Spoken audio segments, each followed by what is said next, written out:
Buenas tardes, mi nombre es Laura Alejandra Arauz Galindo, de la Facultad de Arquitectura, Diseño y Urbanismo. Soy estudiante de Arquitectura del primer semestre. Buenas tardes, mi nombre es Isabela Morales Villa, soy estudiante de la Facultad de Ciencias de la Salud y hago parte del programa de Medicina del primer semestre. Buenas tardes, mi nombre es Mónica Juliana Muñoz Segura, soy estudiante de la Facultad de Ciencias de la Salud del primer semestre de Medicina. Cordial saludo, mi nombre es Daniel Folleco y soy estudiante de la carrera de Medicina. Hola profesora de estudiantes y demás cuerpo técnico. Me presento, mi nombre es Juan Sebastián Santoyo Ariza, perteneciente a la carrera de Ingeniería de Sistemas. Y lo que yo les haré será una pequeña introducción sobre los temas que abarcaremos en nuestra exposición. Bueno, pues para empezar daríamos inicio con qué es el razonamiento abstracto, su definición, sus características, etc. Luego de esto continuaríamos con estrategias de resolución de problemas de George Polya. Aquí lo fundamental más que todo sería su solución o sus métodos de 4 pasos. Y ya para finalizar, daríamos por terminar nuestro tema con los acertijos. ¿Qué es un acertijo? Tipos de acertijos y las características de los acertijos. Esto sería todo de nuestra exposición. George Polya fue un gran matemático que nació en Budapest en 1887 y murió en Palo Alto, California en 1985. A lo largo de su vida generó una larga lista de resultados matemáticos y también trabajos dedicados a la enseñanza de esta disciplina, sobre todo en el área de la resolución de problemas. Estos trabajos básicamente fueron escritos en los años 40 del siglo XX, pero fueron traducidos hasta los años 60 y 70.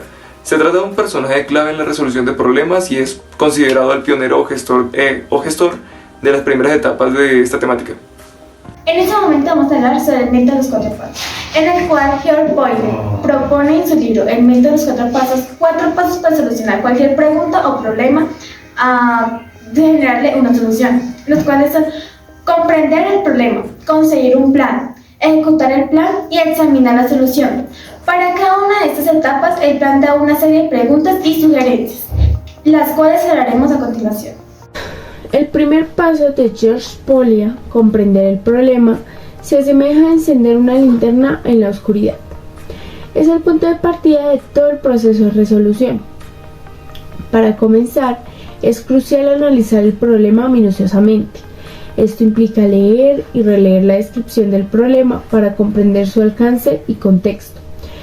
Polya sugería hacerlo con cuidado, ya que un error de interpretación en esta etapa puede llevar a soluciones incorrectas. Una vez que tenemos una comprensión sólida del problema, debemos identificar los datos relevantes. Esto implica determinar qué información es esencial para resolver el problema y qué información es superflua. Polya enfatizaba la necesidad de centrarse en los detalles pertinentes, junto con el análisis del problema y la identificación de datos. Esto es esencial para definir el objetivo de la resolución. Polya aconsejaba preguntarse ¿qué se busca lograr? Esto ayuda a establecer un rumbo claro y a evitar divagar. Otra parte crítica de comprender el problema es aclarar cualquier término o concepto que no esté completamente claro. Esto garantiza que no haya ambigüedad en la interpretación del problema y ayuda a evitar malentendidos. Para ilustrar la importancia del primer paso, tomemos el ejemplo de un problema clásico, el problema de las estaciones de tren. Imaginemos que estamos en una ciudad con múltiples estaciones de tren y queremos encontrar la forma más eficiente de viajar entre ellas. Al comprender completamente el problema, podemos identificar las estaciones, calcular distancias y determinar nuestro objetivo, que sería reducir el tiempo de viaje. Para Polya, en esta etapa del plan el problema debe relacionarse con problemas semejantes. También debe relacionarse con resultados útiles y se debe determinar si se pueden usar problemas similares o sus resultados. Algunos interrogantes útiles en esta etapa son: ¿se ha encontrado con un problema semejante? ¿Ha visto el mismo problema planteado de forma ligeramente diferente? ¿Conoce un problema relacionado? ¿Conoce algún teorema que le pueda ser útil? ¿Podría enunciar el problema en otra forma? ¿Podría plantearlo en una forma diferente o nueva? Y una vez se consiga un plan, naturalmente viene la ejecución. En el punto número 3 tenemos la ejecución del plan, en la cual se dice que se debe ser muy minucioso con todos los detalles, ya que se debe demostrar y determinar la diferencia entre un problema a resolver y un problema a demostrar. Por ello, George Poyle propone dos cuestionamientos. El primero es, ¿se puede ver claramente que el paso es verdadero? Y la segunda es, ¿se puede demostrar? Porque no es lo mismo hablar de un problema a resolver que un problema a demostrar. El problema a demostrar ya no tiene datos, tiene hipótesis. Por ello, se ha concluido o se ha dicho que la investigación de George Poyle está más centralizada en los problemas a resolver. El cuarto método que propone George Poyle, examinar la solución, también denominada la etapa de la visión retrospectiva. En esta fase del proceso es muy importante detenerse a observar qué fue lo que se hizo. Se necesita verificar el resultado y el razonamiento seguido de preguntarse. Deben preguntarse las siguientes preguntas. Se puede verificar el proceso, se puede verificar el razonamiento, puede obtener el resultado de forma diferente, se puede verlo de golpe, puede emplear resultados del método en algún otro problema. Estas cuestiones dan una retroalimentación muy interesante para resolver otros problemas futuros. Poyle recalca el interés. Él dice que el principal fundamento para la resolución de problemas es el interés. Sin este no se puede desarrollar el problema. Lo que mata el problema es el desinterés. Por ello es importante el papel del docente, ya que el docente es el encargado de exponer y de desarrollar la curiosidad en sus estudiantes por este método de solución para problemas. Si no se ve un progreso en esto, se puede usar el método de la imitación, en la cual el docente va a ser un modelo a seguir en la resolución de problemas. Para ello debe escoger los problemas adecuados y debe darlos a conocer de una manera muy concisa. Si no se entiende y solamente se dejan ejercicios y se desarrollan y punto, no se va a desarrollar una curiosidad dentro de los estudiantes, por lo cual no se va a dar este interés en conocer este método de solución del problema. El método de interrogar del profesor. En ese método, el docente debe comenzar con una pregunta general o una sugerencia. Ir poco a poco a preguntas más precisas hasta obtener la respuesta de los alumnos. Luego debe realizar preguntas y sugerencias simples y naturales. En este libro de Polya aparecen constantemente diálogos entre el profesor y el estudiante, así como ejemplos de problemas. Uno muy interesante es acerca del cálculo de la diagonal de un paralelepípedo. En este problema, Polya sugiere que hay que llevar al estudiante a razonar y ver problemas análogos. Sin embargo, acostaba. Sería incorrecto que los profesores, con el afán de ayudar a los estudiantes, hagan sugerencias como, por ejemplo, preguntar si se puede aplicar el teorema de Pitágoras. Polya dice que una pregunta de ese sentido sería deplorable. El estudiante que ya tiene clara la idea de por dónde va la solución, va a ser muy natural que se va a emplear el teorema de Pitágoras. Pero la persona que no ha tenido la comprensión clara del problema en este momento va a decir, ¿qué es el teorema de Pitágoras? Pero, ¿cómo se aplica este problema? Estas preguntas parecen simples, pero no son simples. Tienen que ser conformadas con mucho cuidado. Él insiste mucho en que estas preguntas sean simples, naturales y que se le puedan haber ocurrido a algún estudiante, que sean aplicables a todo tipo de problemas, y este tipo de preguntas mencionan indirectamente las operaciones típicamente intelectuales que se van a utilizar en la resolución de problemas.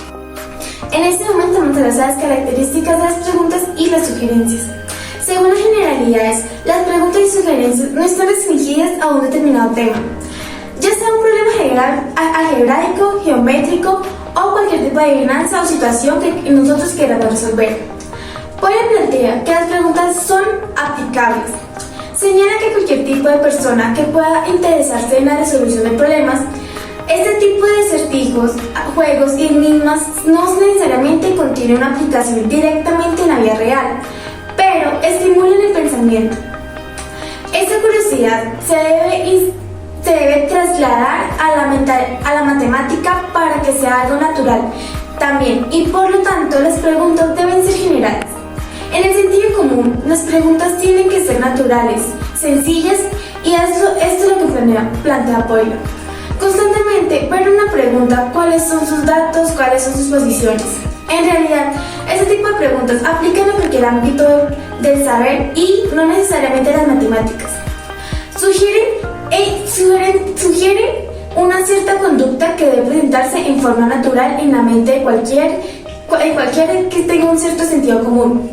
Paula hace hincapié en que si no exista un verdadero interés en el problema, es muy complicado poder resolverlo. El objetivo de realizar una pregunta o sugerencia es evidentemente ayudar al alumno a resolver el problema en cuestión y, desde luego, desarrollar la habilidad de este, de tal modo que pueda resolverse por sí mismo problemas posteriormente. La resolución de problemas, tal como lo expone Polia, implica un proceso integral. Comienza al enfocarse en el enunciado, visualizando el problema como un todo para estimular la memoria y lograr una comprensión clara. Una vez se ha logrado esta comprensión global, es posible descomponer el problema en partes manejables, lo que facilita su abordaje. La estrategia a partir desde lo principal, explorar diversas perspectivas y conectar con conocimientos previos, fomenta una comprensión profunda y efectiva del problema. La ejecución del plan debe iniciarse solo cuando se está seguro de poder abordar todos los detalles, dividiendo el proceso en pasos más pequeños y grandes para facilitar su ejecución.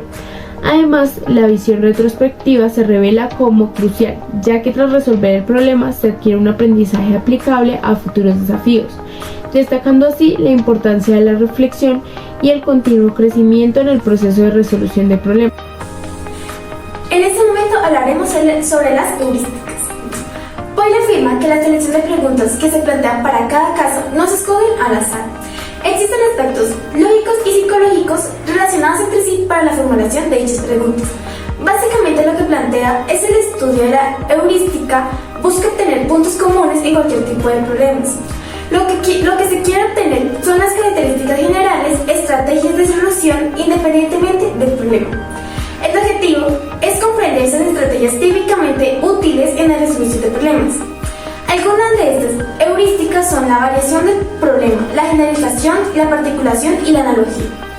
En su primer libro, George Boyle, mientras trabajaba, se planteó un razonamiento diferente al silogismo, el cual propone que A implica B y B es falsa, A será falsa.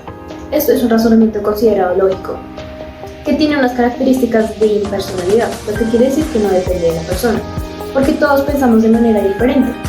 Boyle plantea un razonamiento diferente, que se denomina razonamiento plausible, en el que indica que A implica B y B es cierta, A tendrá un mayor crédito.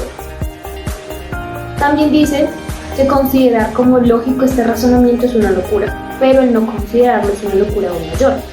Un punto diferente es el hecho de que en el razonamiento plausible las conclusiones no están a nivel de las premisas, lo que quiere decir que las conclusiones tienen un menor valor en este razonamiento.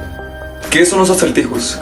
Un acertijo es un incierto tipo de reto, juego o pasatiempo mental, en el que se le ofrece a alguien un enigma, formulado de manera puntual y específica, para que se intente dar con una solución. Uno de los elementos más distintivos de los acertijos es su capacidad para plantear un desafío mental. Los acertijos requieren que los participantes piensen más allá de lo evidente y apliquen su intelecto para encontrar soluciones. Los acertijos a menudo incorporan ambigüedad intencionada. Esta ambigüedad puede presentarse a través de pistas enigmáticas, palabras con doble sentido o información incompleta, lo que agrega un nivel de dificultad y misterio. Cada acertijo tiene una solución, pero la solución no siempre es evidente. Esto fomenta la creatividad, ya que los participantes deben pensar de manera original y encontrar respuestas que no son obvias a simple vista. Los acertijos a menudo incluyen un elemento sorpresa. La solución puede ser inesperada o irónica, lo que añade un toque de diversión y asombro a la experiencia de resolución. El razonamiento abstracto es la capacidad de extraer información implícita y relacionarla en imágenes o figuras, lo que es un análisis y síntesis de información. Su rasgo más notable es la capacidad de razonar de manera lógica, es decir, parte de unas premisas para llegar a deducir unas conclusiones pertinentes, relacionando así capacidades como la síntesis, interpretación, deducción y análisis de fenómenos, convirtiéndose así en un proceso mental en el cual destaca el hecho fundamental que puede ser una vivencia o una situación. Hablaremos sobre la importancia del razonamiento abstracto. A simple vista, los tests de razonamiento abstracto nos presentan diversos problemas pequeños en los cuales se aprecian figuras o números que forman parte de tablas sin significado aparente. Para resolverlos es necesario analizar los elementos de manera aislada para encontrar ciertos patrones ocultos y también contextual, aplicando los datos hallados en el estudio individual para ofrecer una conclusión que encaje lógicamente en el escenario. Este razonamiento nos ayuda a entender la interacción que puede existir entre varias ideas o elementos y permite imaginar y desarrollar nuevas ideas, así como entender de las experiencias pasadas y aprovechar todo ese conocimiento para reflexionar sobre el futuro. Bueno, pues para concluir toda la información recalcada en la exposición, empezaríamos con el método de 4 pasos de George Polya, en el cual el primero es comprender el problema, el segundo es concebir el plan, el tercero la ejecución del plan y por último examinación de la solución. Bueno, luego continuamos con el tema del razonamiento abstracto, que decíamos que es la habilidad para extraer información implícita y establecer relaciones en figuras, así como analizar y sintetizar información. Bueno, ya para concluir toda la exposición, finalizaríamos con el tema de los acertijos, donde decíamos que existen diferentes tipos de acertijos que vienen desde los matemáticos y lógicos hasta los verbales y lingüísticos. Y pues estos a su misma vez se subdividen en 3 categorías, que son acertijos clásicos, de lógica proposicional y de sí o no. Muchas gracias.